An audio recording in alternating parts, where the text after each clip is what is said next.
എല്ലാവർക്കും AI master ക്ലാസ്സിലേക്ക് സ്വാഗതം. ഒരു ചെറിയ ഇൻട്രൊഡക്ഷനോടുകൂടി നമുക്ക് തുടങ്ങാം.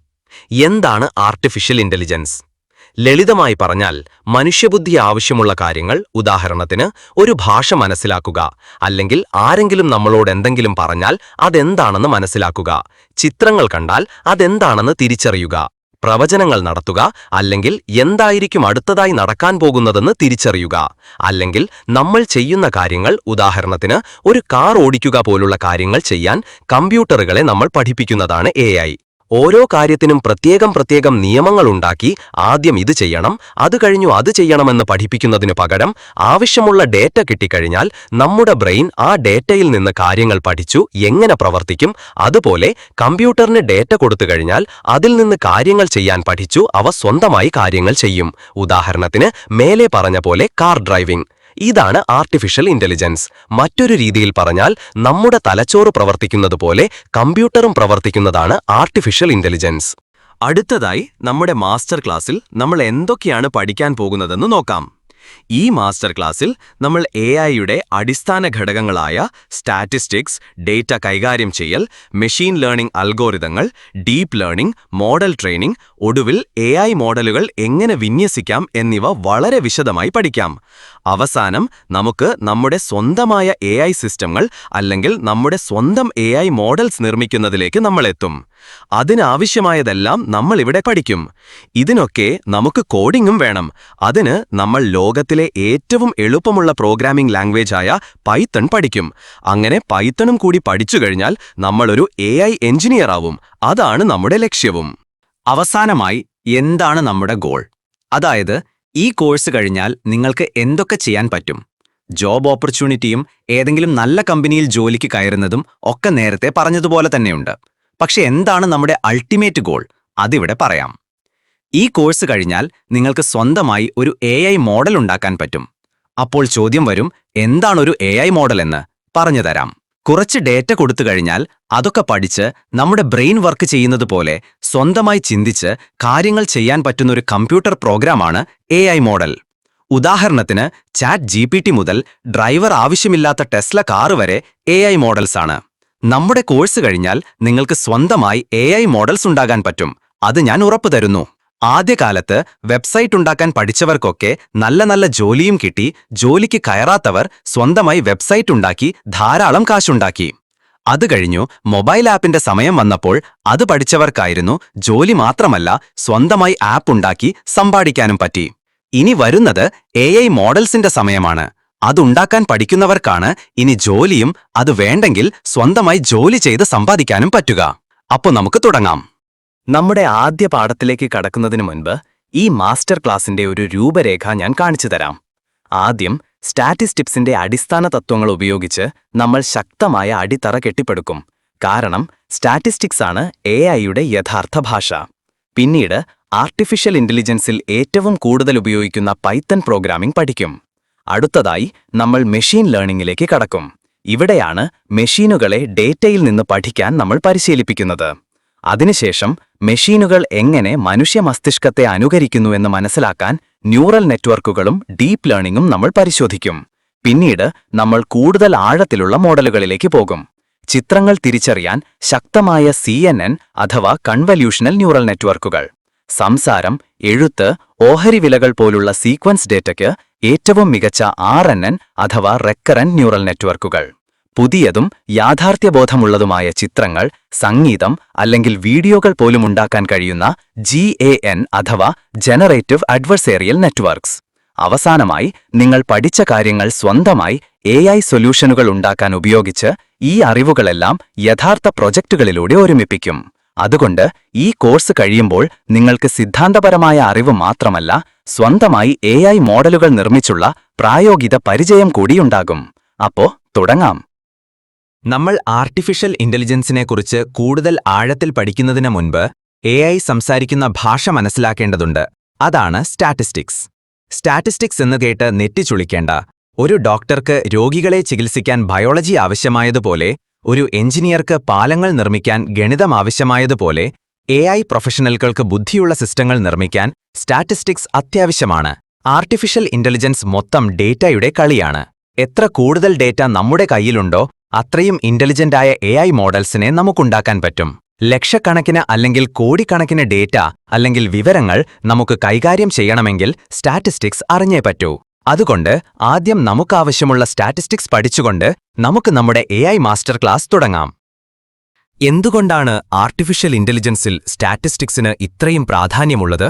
പഴയ കമ്പ്യൂട്ടർ പ്രോഗ്രാമും ആർട്ടിഫിഷ്യൽ ഇന്റലിജൻസും തമ്മിലുള്ള വ്യത്യാസം, പണ്ട് നമ്മൾ കമ്പ്യൂട്ടറിന് ഇൻസ്ട്രക്ഷൻസ് ആണ് കൊടുത്തുകൊണ്ടിരുന്നത്.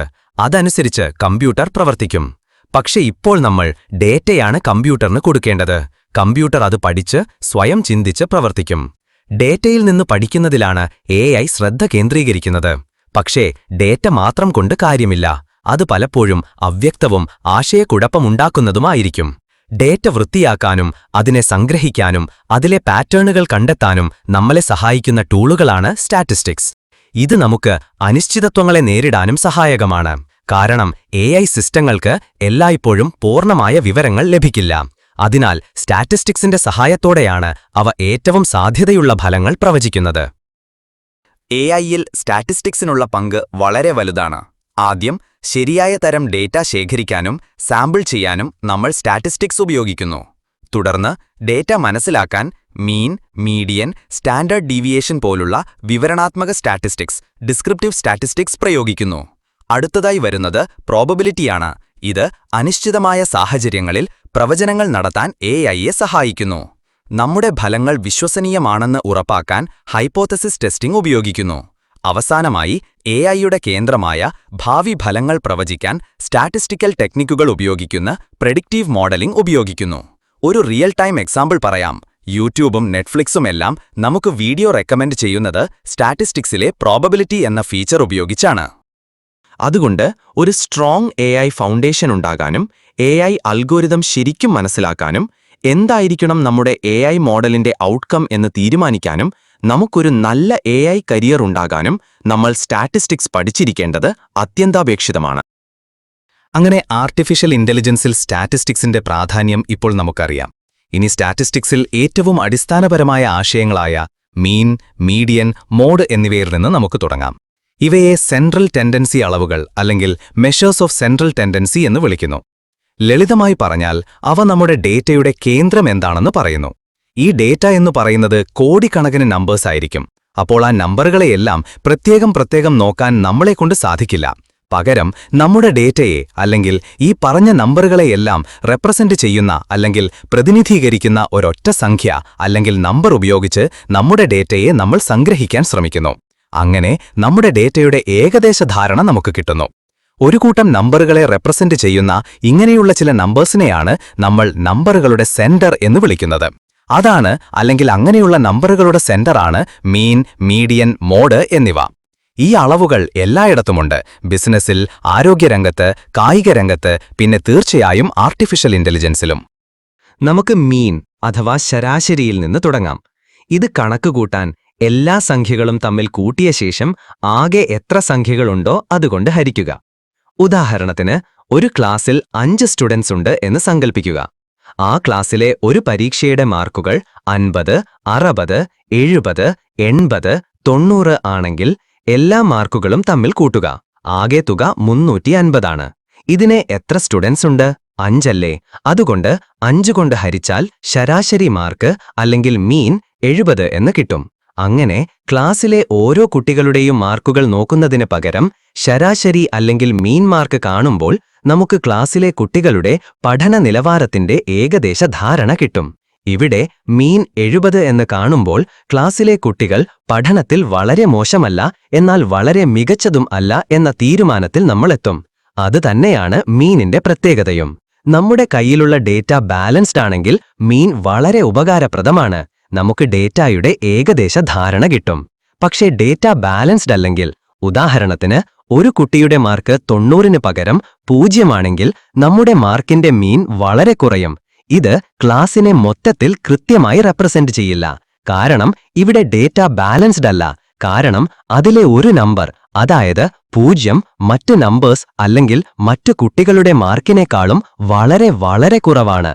അതായത് ബാക്കി നമ്പേഴ്സ് എല്ലാം അടുത്തടുത്ത നമ്പേഴ്സും 1 മാത്രം വളരെ കുറവുമാണെങ്കിൽ അങ്ങനെയുള്ള നമ്പേഴ്സിനെ ഔട്ട്ലയേഴ്സ് എന്നാണ് വിളിക്കാറ്. അപ്പോൾ നമ്മുടെ ഡേറ്റയിൽ ഔട്ട്ലയേഴ്സ് ഉണ്ടെങ്കിൽ നമ്മുടെ ഡേറ്റ ബാലൻസ്ഡ് അല്ല എന്ന് പറയാം. ഡേറ്റ ബാലൻസ്ഡ് അല്ലെങ്കിൽ മീൻ കൊണ്ട് നമുക്ക് വലിയ ഉപകാരമില്ല. പക്ഷേ ഡേറ്റ ബാലൻസ്ഡ് ആണെങ്കിൽ മീൻ വളരെ ഉപകാരപ്രദമാണ്. അപ്പോൾ എന്താണ് മീൻ? അതെങ്ങനെയാണ് കണ്ടുപിടിക്കേണ്ടത്? എങ്ങനെയുള്ള ഡേറ്റയിലാണ് മീൻ ഉപകാരപ്രദം? എന്താണ് മീനിന്റെ ദൗർബല്യം? അല്ലെങ്കിൽ എന്താണ് ഔട്ട്ലയേഴ്സ് എന്നൊക്കെയാണ് നമ്മൾ ഈ സ്ലൈഡിൽ പഠിച്ചത്. ഇനി നമുക്ക് മീഡിയൻ എന്താണെന്ന് നോക്കാം. നമ്മുടെ ഡേറ്റയെ ക്രമത്തിൽ അല്ലെങ്കിൽ ഓർഡറിൽ അടുക്കുവയ്ക്കുമ്പോൾ, അതായത് അസെൻഡിംഗ് അല്ലെങ്കിൽ ഡിസെൻഡിംഗ് ഓർഡറിലാകുമ്പോൾ കിട്ടുന്ന നടുവിലെ സംഖ്യയാണ് മീഡിയൻ. ഉദാഹരണത്തിന് നമുക്ക് തന്നിട്ടുള്ള ഡേറ്റ ഒരു സ്ഥാപനത്തിലെ ആൾക്കാരുടെ ശമ്പളമാണെന്ന് കരുതുക. സ്ഥാപനത്തിലെ 5 ജോലിക്കാരുടെ ശമ്പളം 10,000, 11,000, 15,000, 18,000, 20,000 എന്നിങ്ങനെയാണെങ്കിൽ അവരുടെയെല്ലാം ശമ്പളം ചെറുതിൽ നിന്ന് വലുതിലേക്ക് എന്ന കണക്കിന് ഓർഡറിൽ അറേഞ്ച് ചെയ്താൽ കിട്ടുന്ന നമ്പറുകളിൽ മൂന്നാമത്തെ നമ്പർ, അതായത് 15,000 ആയിരിക്കും മിഡിൽ വാല്യൂ അല്ലെങ്കിൽ മീഡിയൻ. പക്ഷേ അവിടെ 4 ജോലിക്കാരാണ് ഉള്ളതെങ്കിലോ? നമുക്ക് 4 ശമ്പളങ്ങൾ കിട്ടും. അപ്പോൾ അതിൽ 2 മിഡിൽ വാല്യൂ ഉണ്ടാകും. ഉദാഹരണത്തിന് 10,000, 20,000, 30,000, 40,000 എന്നിനിടെയാണ് ശമ്പളമെങ്കിൽ 20,000, 30,000 എന്നിങ്ങനെ 2 മിഡിൽ വാല്യൂ കിട്ടും. അപ്പോൾ അതിന്റെ രണ്ടിന്റെയും ആവറേജാണ് മീഡിയൻ, അതായത് 25,000. എന്തുകൊണ്ടാണ് മീഡിയൻ വളരെ പ്രധാനപ്പെട്ടതാകുന്നത്? മീഡിയനെ അസാധാരണമായ വിലകൾ, എക്സ്ട്രീം വാല്യൂസ് ബാധിക്കില്ല എന്നതാണ് ഇതിന്റെ പ്രാധാന്യം. ഉദാഹരണത്തിന് വരുമാനത്തെക്കുറിച്ചുള്ള ഡേറ്റയിൽ 5 ജോലിക്കാരിൽ ഒരാൾക്ക് മാത്രം 5 ലക്ഷം ശമ്പളവും മറ്റുള്ളവർക്ക് 700, 800, 900, 1000 എന്നിങ്ങനെയാണ് ശമ്പളമെങ്കിൽ മീൻ അല്ലെങ്കിൽ ശരാശരി കാണിക്കുന്നത് ആവറേജ് ശമ്പളം 1,03,000 ആയിരിക്കും. അപ്പോൾ നമുക്ക് തോന്നും എല്ലാവർക്കും 1,00,000-നടുത്ത് ശമ്പളമുണ്ടാകുമെന്ന്. പക്ഷേ ഇത് ശരിയല്ല. അതേസമയം നമ്മൾ മീഡിയൻ നോക്കിയാൽ 900 കിട്ടുന്നത്. അപ്പോൾ മീഡിയൻ കണ്ടാൽ ഇവിടെ ശമ്പളം വളരെ കുറവാണെന്ന് നമുക്ക് മനസ്സിലാക്കാം. ഇങ്ങനെയുള്ള ഡേറ്റകളിൽ മീനിനേക്കാളും പ്രാധാന്യം മീഡിയനുണ്ട്. അതുകൊണ്ടാണ് സർക്കാരുകളും ബാങ്കുകളും ബിസിനസ് സ്ഥാപനങ്ങളും ശരാശരിക്ക് പകരം പലപ്പോഴും മീഡിയൻ മൂല്യങ്ങൾ റിപ്പോർട്ട് ചെയ്യുന്നത്. അവസാനമായി നമുക്ക് മോഡ് എന്താണെന്ന് നോക്കാം. ഒരു ഡേറ്റാ സെറ്റിൽ ഏറ്റവും കൂടുതൽ തവണ ആവർത്തിച്ചു വരുന്ന വിലയാണ് അല്ലെങ്കിൽ മോസ്റ്റ് റിപ്പീറ്റഡ് വാല്യൂ ആണ് മോഡ്. ഏറ്റവും കൂടുതൽ ആൾക്കാർ സെലക്ട് ചെയ്യുന്നത് അല്ലെങ്കിൽ മോസ്റ്റ് പോപ്പുലർ ചോയ്സ് ഏതാണെന്ന് മോഡ് നമുക്ക് കാണിച്ചു തരുന്നു. ഉദാഹരണത്തിന് ഒരു വസ്ത്രശാലയിൽ നീല ഷർട്ടുകളാണ് മറ്റു നിറങ്ങളെക്കാൾ കൂടുതൽ വിറ്റുപോകുന്നതെങ്കിൽ നീലയാണ് അവിടത്തെ മോഡ്. ഇഷ്ടപ്പെട്ട ഭക്ഷണം, പ്രചാരമുള്ള ബ്രാൻഡുകൾ, ഉപഭോക്താക്കളുടെ താൽപ്പര്യങ്ങൾ തുടങ്ങിയ കാര്യങ്ങൾ കൈകാര്യം ചെയ്യുമ്പോൾ മോഡ് വളരെ സഹായകമാണ്. മോഡിനൊരു പ്രത്യേകതയുണ്ട്. ഇതിന് ഒന്നിലധികം ഉത്തരങ്ങളുണ്ടാകാം. 2 അതിലധികമോ വിലകൾ തുല്യ തവണ ആവർത്തിച്ചാൽ ആ ഡേറ്റയെ ബൈ മോഡൽ അല്ലെങ്കിൽ മൾട്ടി മോഡൽ എന്ന് വിളിക്കാം. ഉദാഹരണത്തിന് ഈ ഡേറ്റാ സെറ്റിൽ 2ഉം 3ഉം നമ്പറുകൾ 2 പ്രാവശ്യം വീതം റിപ്പീറ്റ് ചെയ്യുന്നു. അപ്പോൾ ഈ ഡേറ്റയുടെ മോഡെന്ന് പറയുന്നത് 2ഉം 3ഉം ആണ്. അതായത് ഇതിന് 2 മോഡുകളുണ്ട്. അതുകൊണ്ട് ഈ ഡേറ്റാ സെറ്റിനെ ബി മോഡൽ ഡേറ്റാ സെറ്റ് എന്ന് വിളിക്കാം. അതുകൊണ്ട് ഒരു ഡേറ്റയിലെ ഏറ്റവും സാധാരണമായ പാറ്റേൺ കണ്ടെത്താൻ നമ്മൾ ആഗ്രഹിക്കുമ്പോഴെല്ലാം മോഡാണ് ഏറ്റവും അനുയോജ്യമായ അളവുകോൽ. ഇതുവരെ നമ്മൾ മീഡിയൻ, മീൻ, മോഡ് എന്നിവയാണ് പഠിച്ചത്. ഇതൊക്കെ ഒരു ഡേറ്റാ സെറ്റിനെ അതിന്റെ സെന്റർ അല്ലെങ്കിൽ ആവറേജ് മനസ്സിലാക്കി ഡേറ്റയെക്കുറിച്ച് കൂടുതൽ മനസ്സിലാക്കാൻ സാധിക്കാൻ വേണ്ടിയാണ്. ഇതൊക്കെ എന്താണ്, എങ്ങനെയാണ് ഇതൊക്കെ കണ്ടുപിടിക്കുക എന്നൊക്കെ നമ്മൾ പഠിച്ചതാണ്. സ്റ്റാറ്റിസ്റ്റിക്സിൽ ഈ പഠിച്ചതും ഇനി പഠിക്കാൻ പോകുന്നതുമൊക്കെ എന്താണ്, അതൊക്കെ എങ്ങനെയാണ് കണ്ടുപിടിക്കുക എന്നാണ് നമ്മൾ പഠിക്കേണ്ടത്. നമ്മൾക്ക് അതൊക്കെ അറിഞ്ഞിരിക്കണം. പക്ഷേ അതൊക്കെ കണ്ടുപിടിക്കാൻ നമുക്ക് കോഡുകളുണ്ട്. നമ്മൾ കണക്കുകൂട്ടി സ്കൂളിൽ ചെയ്തതുപോലെ കണ്ടുപിടിക്കേണ്ട ആവശ്യമില്ല. ഏത് കോഡ് എപ്പോൾ ഉപയോഗിക്കണമെന്ന് അറിഞ്ഞാൽ മതി.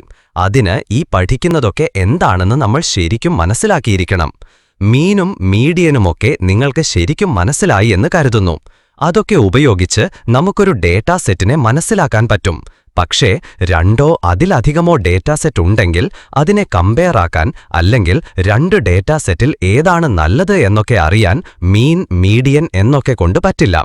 ഉദാഹരണത്തിന് ക്ലാസ് എയിലെ കുട്ടികളുടെ മാർക്കുകൾ 68, 70, 72, 74, 76 എന്ന് കരുതുക. ആ മാർക്കുകളുടെ മീൻ അല്ലെങ്കിൽ ആവറേജ് 72 ആണ്. ക്ലാസ് ബിയിലെ കുട്ടികളുടെ മാർക്കുകൾ 40, 60, 72, 84, 100 എന്ന് കരുതുക. ആ മാർക്കുകളുടെ മീൻ അല്ലെങ്കിൽ ആവറേജും 72 ആണ്. പക്ഷേ 2 ഡേറ്റാ സെറ്റും വ്യത്യസ്തമാണ്. അതായത് 2 ക്ലാസ്സിലെയും മീൻ മാർക്ക് ഒന്നുതന്നെയാണെങ്കിലും ക്ലാസുകളിലെ പഠന നിലവാരം സെയിം അല്ല. ക്ലാസ് എയിലെ കുട്ടികളുടെ മാർക്ക് കുറഞ്ഞത് 68ഉം കൂടിയത് 76ഉമാണ്. അതായത് എല്ലാവർക്കും ഏകദേശം ഒരുപോലെയുള്ള മാർക്കുണ്ട്. അതായത് ക്ലാസ് എയിലെ കുട്ടികളുടെ പഠന നിലവാരം ഏകദേശം ഒരുപോലെയാണ്. പക്ഷേ ക്ലാസ് ബിയിലെ മാർക്ക് നോക്കിയാൽ അത് കൂടുതൽ സ്പ്രെഡായിരിക്കുന്നത് കാണാം. കുറഞ്ഞ മാർക്ക് 40ഉം കൂടിയ മാർക്ക് 100ഉം. അതായത് ചില കുട്ടികൾ നന്നായി പഠിക്കും, പക്ഷേ മറ്റു ചിലരുടെ പഠന നിലവാരം കുറഞ്ഞതായി കാണാം. അതായത് 2 ക്ലാസ്സിലെയും മീൻ മാർക്ക് ഒന്നാണെങ്കിലും അവരുടെ പഠന നിലവാരം വ്യത്യസ്തമാണ്. ഇത് ചെറിയ ഡാറ്റാ സെറ്റ് ആയതുകൊണ്ട് ഡാറ്റകളുടെ സ്പ്രെഡ് നമുക്ക് എളുപ്പത്തിൽ മനസ്സിലാക്കാൻ പറ്റുന്നുണ്ടല്ലേ? പക്ഷേ വലിയ ഡാറ്റാ സെറ്റ് ആണെങ്കിലോ, ലക്ഷക്കണക്കിന് അല്ലെങ്കിൽ കോടിക്കണക്കിന് ഡാറ്റകളുണ്ടെങ്കിലോ അതിന്റെ സ്പ്രെഡ് ഇതുപോലെ നോക്കി മനസ്സിലാക്കാൻ ബുദ്ധിമുട്ടായിരിക്കും. അതിനുവേണ്ടി, അതായത് ഡാറ്റാ സെറ്റിന്റെ സ്പ്രെഡ് അല്ലെങ്കിൽ വ്യാപനം അളക്കാൻ സ്റ്റാറ്റിസ്റ്റിക്സിൽ നമ്മൾ ഉപയോഗിക്കുന്ന യൂണിറ്റാണ് സ്റ്റാൻഡേർഡ് ഡീവിയേഷൻ അല്ലെങ്കിൽ SDയും കോയിഫിഷ്യന്റ് ഓഫ് വേരിയൻസ് അഥവാ CV-യും. അപ്പോൾ നമുക്ക് SDയും CV-യും വിശദമായി പഠിക്കാം. ഒരു ഡേറ്റാ സെറ്റിലെ സംഖ്യകൾ മീനിൽ നിന്ന് എത്രത്തോളം സ്പ്രെഡായിരിക്കുന്നു എന്ന് സ്റ്റാൻഡേർഡ് ഡീവിയേഷൻ അല്ലെങ്കിൽ SD നമ്മളോട് പറയുന്നു. SD ചെറുതാണെങ്കിൽ മിക്ക സംഖ്യകളും മീനിനോട് അടുത്താണ്, അതായത് ഡേറ്റ സ്ഥിരതയുള്ളതാണ്. SD വലുതാണെങ്കിൽ സംഖ്യകൾ വ്യാപിച്ചു കിടക്കുന്നു, അതായത് ഡേറ്റയിൽ വലിയ വ്യത്യാസങ്ങളുണ്ട്. ഉദാഹരണത്തിന് ക്ലാസ് എയിലെ കുട്ടികളുടെ ഉയരം 98 centimetre, 99 centimetre, 100 centimetre, 101 centimetre, 102 centimetre എന്നിവയാണെന്ന് കരുതുക. ഇവിടെ മീൻ വാല്യൂ, അതായത് ആവറേജ് ഉയരം 100 സെന്റിമീറ്റർ ആണ്. എന്നാൽ ഇവിടെ സ്റ്റാൻഡേർഡ് ഡീവിയേഷൻ 2 ആണ്. അതിന്റെ അർത്ഥം ഏറ്റവും കുറവ് ഉയരം ആവറേജ് അല്ലെങ്കിൽ മീൻ ഉയരത്തിൽ നിന്ന് വെറും 2 സെന്റിമീറ്റർ കുറവും, അതായത് 98 സെന്റിമീറ്ററും, ഏറ്റവും കൂടുതൽ ഉയരം ആവറേജ് ഉയരത്തിൽ നിന്ന് 2 സെന്റിമീറ്റർ മാത്രം കൂടുതലുമായിരിക്കും. അതായത് എല്ലാവരുടെയും ഉയരം ഏകദേശം ആവറേജ് ഉയരത്തിന്റെ അടുത്തായിരിക്കും, അല്ലെങ്കിൽ വെറും 2 സെന്റിമീറ്റർ മാത്രം വ്യത്യാസത്തിലായിരിക്കും. അതിന്റെ അർത്ഥം ഇവിടെ ഡേറ്റ സ്പ്രെഡ് വളരെ കുറവ്, അല്ലെങ്കിൽ ഡേറ്റ കൺസിസ്റ്റന്റ് ആണ് എന്നാണ്. ഇനി ക്ലാസ് ബിയിലെ കുട്ടികളുടെ ഉയരം നോക്കാം.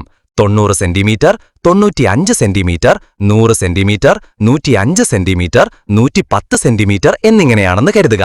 ഇവിടെയും ആവറേജ് അല്ലെങ്കിൽ മീൻ ഉയരം 100 സെന്റിമീറ്റർ തന്നെയാണ്, പക്ഷേ ഇവിടെ സ്റ്റാൻഡേർഡ് ഡീവിയേഷൻ 10 സെന്റിമീറ്റർ ആണ്. അതായത് ഏറ്റവും കുറഞ്ഞ ഉയരം ആവറേജിൽ നിന്ന് 10 സെന്റിമീറ്റർ കുറവും, കൂടിയ ഉയരം ആവറേജിൽ നിന്ന് 10 സെന്റിമീറ്റർ കൂടിയുമായിരിക്കും. അതായത് ചില കുട്ടികൾ വളരെ ഉയരം കൂടിയവരും മറ്റു ചിലർ വളരെ ഉയരം കുറഞ്ഞവരുമാണ്. വേറൊരു രീതിയിൽ പറഞ്ഞാൽ ഡേറ്റ സ്പ്രെഡ് വളരെ കൂടുതലാണ്, അല്ലെങ്കിൽ ഡേറ്റ കൺസിസ്റ്റൻസി കുറവാണ്. സ്റ്റാൻഡേർഡ് ഡീവിയേഷൻ കുറവാണെങ്കിൽ നല്ല കൺസിസ്റ്റന്റ് ഡേറ്റ ആയിരിക്കും, അതായത് ഡേറ്റയിലെ വാല്യൂസ് അടുത്തടുത്തായിരിക്കും. പക്ഷേ സ്റ്റാൻഡേർഡ് ഡീവിയേഷൻ കൂടുതലാണെങ്കിൽ ഡേറ്റ കൺസിസ്റ്റൻസി കുറവായിരിക്കും, അല്ലെങ്കിൽ ഡേറ്റയിലെ വാല്യൂസ് തമ്മിൽ വലിയ വ്യത്യാസമുണ്ടായിരിക്കും. സ്റ്റാൻഡേർഡ് ഡീവിയേഷൻ കുറയുന്നതാണ് എപ്പോഴും നല്ലത്. വേറൊരു ഉദാഹരണം നോക്കാം. ഒരു കാർ ഷോറൂമിലെ സെയിൽസ്മാൻമാരായ എയുടെയും ബിയുടെയും സെയിൽസ് ഡേറ്റ എടുക്കാം. സെയിൽസ്മാൻ എ ഒരു മാസം ആവറേജ് 5 കാർ വിൽക്കുന്നു എന്ന് കരുതുക. സെയിൽസ്മാൻ ബി ഒരു മാസം ആവറേജ് 10 കാർ വിൽക്കുന്നു എന്നും കരുതുക. ഓൺ ആവറേജ് സെയിൽസ്മാൻ ബി കൂടുതൽ സെയിൽ നടത്തുന്നു എന്ന് കാണാം. എന്നാൽ ഇവരുടെ സ്റ്റാൻഡേർഡ് ഡീവിയേഷൻ എയുടെ SD 1ഉം ബിയുടെ SD 10ഉമാണെങ്കിൽ അതിനർത്ഥം salesman A on average 5 car sale ചെയ്യും. അയാളുടെ SD 1 ആണ്. അതായത് സെയിൽസ്മാൻ എ ഏറ്റവും കുറവ് 4 കാർ സെയിൽ ചെയ്തിരിക്കും, ഏറ്റവും കൂടുതൽ 6 കാർ സെയിൽ ചെയ്തിരിക്കും. അതായത് സെയിൽസ്മാൻ എ കൺസിസ്റ്റന്റ് ആണ്, ഓൺ ആവറേജ് 5 കാർ സെയിൽ ചെയ്യും. അതിനു പറ്റിയില്ലെങ്കിൽ 4 കാർ എന്തായാലും സെയിൽ ചെയ്തിരിക്കും. Salesman B on average 10 car sale ചെയ്യാറുണ്ടല്ലേ? പക്ഷേ അയാളുടെ SDയും 10 ആണ്. അതായത് ആവറേജ് 10 ആണെങ്കിലും ചില മാസങ്ങളിൽ അയാൾ 20 കാർ സെയിൽ ചെയ്യും. പക്ഷേ ചില മാസങ്ങളിൽ അയാൾ 1 കാറും സെയിൽ ചെയ്യില്ല. സെയിൽസ് 0 ആയിരിക്കും. നല്ല സെയിൽസ്മാൻ ആണ്, പക്ഷെ വിശ്വസിക്കാൻ പറ്റില്ല. SD 10 ആയതുകൊണ്ട് കൺസിസ്റ്റൻസി ഇല്ല. പക്ഷെ സെയിൽസ്മാൻ എ ആണെങ്കിലോ സെയിൽസ് കുറവാണ്, പക്ഷെ കൺസിസ്റ്റന്റ് ആണ്, വിശ്വസിക്കാം. ഇപ്പോൾ നിങ്ങൾക്ക് സ്റ്റാൻഡേർഡ് ഡീവിയേഷൻ ശരിക്കും മനസ്സിലായി എന്ന് കരുതുന്നു. ഇനി നമുക്ക് എങ്ങനെയാണ് സ്റ്റാൻഡേർഡ് ഡീവിയേഷൻ കണ്ടുപിടിക്കുക എന്ന് നോക്കാം. SDയുടെ ഫോർമുല കാണുമ്പോൾ ഭയപ്പെടുത്തുന്നതായി തോന്നാമെങ്കിലും ആശയം ലളിതമാണ്. ഓരോ സംഖ്യയും മീനിൽ നിന്ന് എത്ര അകലെയാണെന്ന് അളക്കുക, ആ വ്യത്യാസങ്ങളെ സ്ക്വയർ ചെയ്യുക, അതിന്റെ ശരാശരി എടുക്കുക, എന്നിട്ട് വർഗ്ഗമൂലം അല്ലെങ്കിൽ സ്ക്വയർ റൂട്ട് എടുക്കുക. ഇങ്ങനെ കിട്ടുന്ന സംഖ്യയാണ് സ്റ്റാൻഡേർഡ് ഡീവിയേഷൻ. പക്ഷേ ഈ ഫോർമുല നിങ്ങൾ പഠിക്കണമെന്നില്ല, കാരണം SD കണ്ടുപിടിക്കാൻ നമുക്ക് കോഡുണ്ട്. അതുവച്ച് കണ്ടുപിടിക്കാം. പക്ഷെ എന്താണ് SD എന്ന് നിങ്ങൾ അറിഞ്ഞിരിക്കണം. അത് ഉപയോഗിക്കേണ്ട സമയം ഏത് കോഡാണ് ഉപയോഗിക്കേണ്ടതെന്നും അറിഞ്ഞിരിക്കണം. കോഡുകൾ നമ്മൾ പൈത്തൺ പഠിക്കുമ്പോൾ വിശദമായി പഠിക്കും. ഇനി നമുക്ക് കോഎഫിഷ്യന്റ് ഓഫ് വേരിയേഷൻ അല്ലെങ്കിൽ CV എന്താണെന്ന് നോക്കാം. സ്റ്റാൻഡേർഡ് ഡീവിയേഷനെ ശരാശരി അല്ലെങ്കിൽ മീൻ കൊണ്ട് ഹരിച്ച് അതിനെ 3 കൊണ്ട് ഗുണിച്ചാൽ നമുക്ക് കോഎഫിഷ്യന്റ് ഓഫ് വേരിയേഷൻ കിട്ടും. ഇത് ശരിക്കും ശതമാനമായാണ് കണക്കാക്കുന്നത്. എന്താണ് കോഎഫിഷ്യന്റ് ഓഫ് വേരിയേഷന്റെ ആവശ്യമെന്ന് ചോദിച്ചാൽ, 2 ഡേറ്റാ സെറ്റുകൾ വ്യത്യസ്ത യൂണിറ്റുകളിലോ സ്കെയിലുകളിലോ ഉണ്ടാവാം. അപ്പോ വെറും SD മാത്രം വെച്ച് നമുക്ക് ഈ 2 ഡേറ്റാ സെറ്റുകളെ കമ്പയർ ചെയ്യാൻ പറ്റില്ല. അവിടെയാണ് നമ്മൾ CV ഉപയോഗിക്കുന്നത്. ഉദാഹരണത്തിന് 2 ഫാക്ടറികൾ എന്തെങ്കിലും ഒരു ഉൽപ്പന്നം നിർമ്മിക്കുന്നു എന്ന് കരുതുക. ഫാക്ടറി A ശരാശരി 100 യൂണിറ്റുകൾ നിർമ്മിക്കുന്നുവെന്നും അതിന്റെ SD അല്ലെങ്കിൽ സ്റ്റാൻഡേർഡ് ഡീവിയേഷൻ 10 കരുതുക. അപ്പോ ഇതിന്റെ CV 10% അതായത് SD 10 അല്ലേ? ആ 10നെ മീൻ അല്ലെങ്കിൽ ശരാശരി അതായത് 100 കൊണ്ട് ഹരിച്ച് അതിനെ 100 കൊണ്ട് ഗുണിച്ചാൽ 10 എന്ന് കിട്ടും. അതാണിവിടെ CV. അപ്പോൾ ഫാക്ടറി Aയുടെ CV 10%. ഫാക്ടറി B ശരാശരി 50 യൂണിറ്റുകൾ നിർമ്മിക്കുന്നു എന്ന് സങ്കൽപ്പിക്കുക. ഇവിടെയും SD 10 എന്ന് കരുതുക. പക്ഷേ ഇവിടെ CV കണ്ടുപിടിക്കുമ്പോൾ അത് 20% കാണാം. അതായത് 10നെ 50 കൊണ്ട് ഹരിച്ചു അതിനെ 100 കൊണ്ട് ഗുണിച്ചാൽ 20 കിട്ടും. അപ്പോൾ നമ്മൾ CV 20% എന്ന് പറയും. ഇവിടെ 2 ഫാക്ടറികൾക്കും ഒരേ സ്റ്റാൻഡേർഡ് ഡീവിയേഷൻ ആണുള്ളതെങ്കിലും ഫാക്ടറി Aയുടെ കോഎഫിഷ്യന്റ് ഓഫ് വേരിയൻസ് 10%, ഫാക്ടറി Bയുടെ കോഎഫിഷ്യന്റ് ഓഫ് വേരിയൻസ് 20%. ഇത് സൂചിപ്പിക്കുന്നത് ഫാക്ടറി Bയുടെ കൺസിസ്റ്റൻസി അല്ലെങ്കിൽ സ്ഥിരത ഫാക്ടറി Aയെ അപേക്ഷിച്ച് കുറവാണെന്നാണ്. അതായത് 2 ഫാക്ടറികളുടെയും SD ഒന്ന് തന്നെ ആയാലും CV കുറവുള്ള ഫാക്ടറിയാണ് സ്ഥിരത കൂടിയതെന്നാണ്. അപ്പോൾ കൺസിസ്റ്റന്റായ ഡേറ്റ വേണമെങ്കിൽ SDയും CVയും കുറയുന്നതാണ് നല്ലത്. അപ്പോൾ ഇന്നത്തെ ക്ലാസ് നമുക്കിവിടെ നിർത്താം. ബാക്കി അടുത്ത ക്ലാസ്സിൽ പഠിക്കാം. ഇന്നത്തെ ക്ലാസ്സിൽ നമ്മൾ പഠിച്ചത് എന്തൊക്കെയാണെന്ന് നമുക്കൊന്ന് വേഗത്തിൽ കണ്ണോടിച്ചു നോക്കാം. ആർട്ടിഫിഷ്യൽ ഇന്റലിജൻസിന്റെ ഇമ്പോർട്ടൻസും ഈ മാസ്റ്റർ ക്ലാസ്സിലെ നമ്മുടെ ലക്ഷ്യമെന്താണെന്നും മനസ്സിലാക്കിയാണ് നമ്മൾ തുടങ്ങിയത്. തുടർന്ന് AIയുടെ ഭാഷയായ സ്റ്റാറ്റിസ്റ്റിക്സിനെക്കുറിച്ച് നമ്മൾ പഠിച്ചു. Mean, median, mode, standard deviation, coefficient of variation എന്നിവയുടെ പ്രധാന ആശയങ്ങൾ നമ്മൾ ചർച്ച ചെയ്തു. അവ എങ്ങനെ കണക്കാക്കാമെന്നും യഥാർത്ഥ ജീവിതത്തിൽ എവിടെയെല്ലാം ഉപയോഗിക്കാമെന്നും നമ്മൾ കണ്ടു. ഇന്ന് നമ്മൾ പഠിച്ച കാര്യങ്ങളെക്കുറിച്ച് എന്തെങ്കിലും ചോദ്യങ്ങളോ സംശയങ്ങളോ ഉണ്ടെങ്കിൽ ദയവായി കമന്റ് ബോക്സിൽ രേഖപ്പെടുത്തുക. ഞാൻ നിങ്ങൾക്ക് ഉറപ്പായും മറുപടി നൽകുകയും നിങ്ങളുടെ സംശയങ്ങൾ മാറ്റാൻ സഹായിക്കുകയും ചെയ്യാം. ഈ സെഷൻ നിങ്ങൾക്ക് ഉപകാരപ്പെട്ടെങ്കിൽ ഈ ചാനൽ സബ്സ്ക്രൈബ് ചെയ്ത് എന്നെ പിന്തുണയ്ക്കുക. അങ്ങനെയാണെങ്കിൽ നിങ്ങൾക്ക് വേണ്ടി കൂടുതൽ വിദ്യാഭ്യാസപരമായ വീഡിയോകൾ നിർമ്മിക്കാൻ എനിക്ക് പ്രചോദനമാകും. ഈ സീരീസിലെ അടുത്ത ക്ലാസ് ഞാൻ അപ്ലോഡ് ചെയ്യുമ്പോൾ നിങ്ങൾക്ക് നോട്ടിഫിക്കേഷൻ ലഭിക്കാൻ ബെൽ ഐക്കൺ അമർത്താനും മറക്കരുത്. ആർട്ടിഫിഷ്യൽ ഇന്റലിജൻസ് പഠിക്കാനുള്ള ഈ യാത്രയിൽ എന്നോടൊപ്പം ചേർന്ന നിങ്ങൾക്ക് ഒരുപാട് നന്ദി. അപ്പോൾ അടുത്ത ക്ലാസ്സിൽ കാണാം.